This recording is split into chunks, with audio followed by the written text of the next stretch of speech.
Well, they look at us like celebrities, you know, because we're on television a lot. Yeah. And like we have a number one. We had a number one record, and you know, it's I don't know.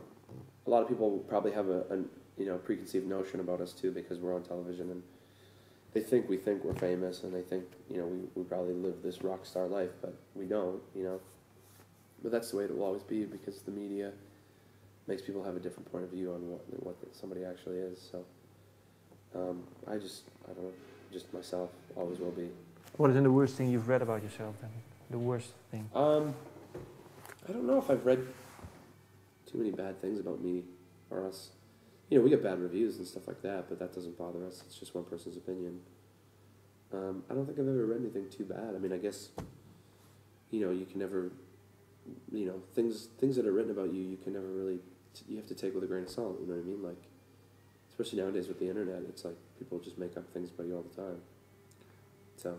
No, but do you like the internet? Because, well... Oh yeah, the internet's great. I mean, because your MySpace, I think, well, yeah. the first song on your MySpace page, I think it's been listened to over 1 million times already. Yeah, I mean, and that's, like, we would be nowhere without the internet. Like, back when mp3.com was around, that was one of the main reasons why we were able to sort of start touring, like, because people had heard our music, because, you know, you couldn't really get our record, stuff like that. Like, well, you know, we weren't a mainstream band yet.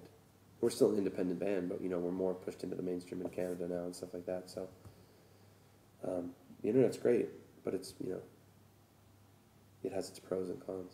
What is for you the biggest con? Probably that, the fact that you can hide behind the internet, you know.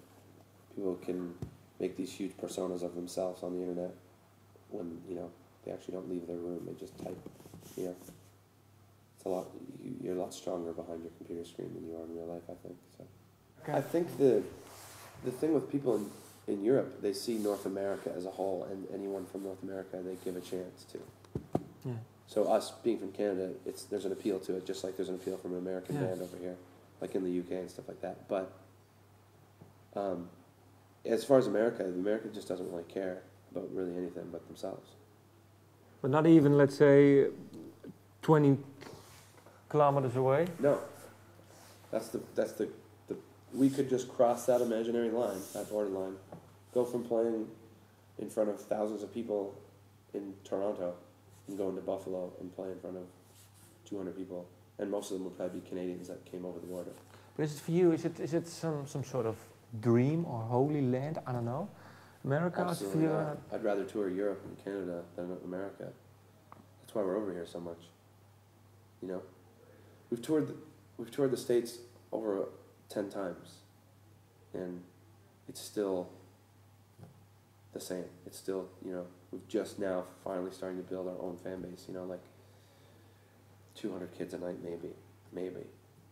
And we just went and played Sweden for the first time, and the first time we played in Stockholm ever, and there was 900 people there. You know what I mean?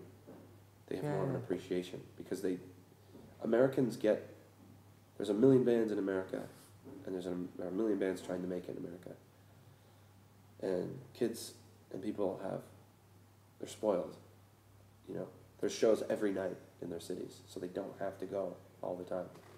But when you're a band from Canada and you make your way to Stockholm, they appreciate it, you know? Or you go to Australia, they appreciate that you're making the effort to come to their country to play.